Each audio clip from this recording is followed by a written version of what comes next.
Kinyarwanda cyanjye ntabwo cyiza. Kanyombe afite amasomo angahe? Urakoze cyane. Reka Kanyombye ngo ufite amasomo angahe? Amashuri mfite ntabwo amureba, ntabwo yandiye minerivare no kumbwira amashuri nta kazi musabye. Njye nanga abantu b'injajwa. Yesu!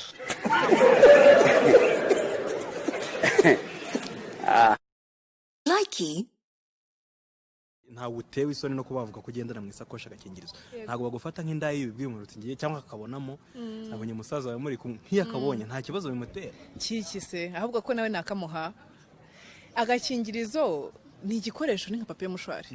Sibyo kubera ko ngira ngo kwitwaza kubera ko uba witeguye ko ushobora kubikora. Nye nibyo nkubwira. Nkuko witwaza papier mushwari kugira ngo nuzenda kugera kuba kwipfuna ukayikoresha wakihanagura icyuya n'agakingirizo nako ntawamenya aho bwirageze. Ushobora kugira gutyo gakubitana n'icyana mukahuza urugwiro ibintu bikabaterebye no kuri kwimana ugatamwimanukira mufite ibikoresho byose. Rega tube open.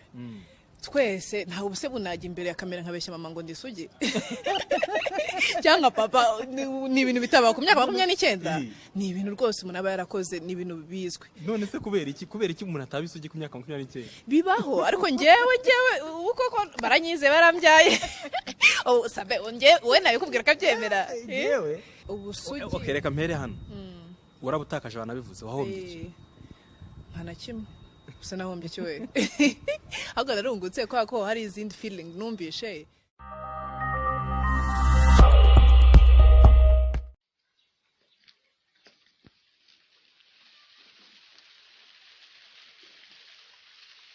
Gusa bana baje mwabajanye Koresha nk'ifuni hambi imbwa bundi abana bawe twacika bajanye Ntushaka kuma bana banje sa Tene ibyuma se Ego ndi seri Ntushaka kuma bana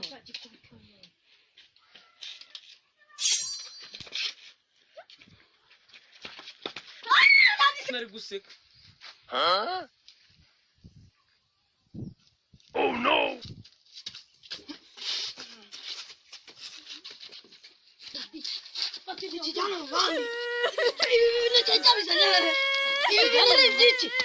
Ari inshuti yawe magara nka ya nshuti watubwiye twumvishije kuri kamera za Gasaro TV ikagwa $50,000 ngo ihitise umugabo wa ijoro rimwe wabyemera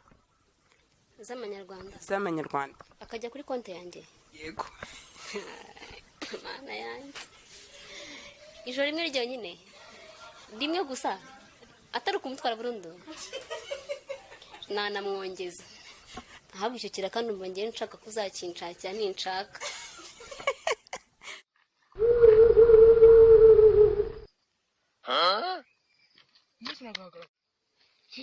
Oh no!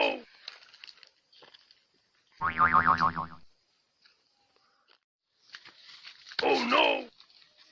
Karaka gabuka vuye mwa kare gakari tujye kuba kubito ndabona karimo kutuvangira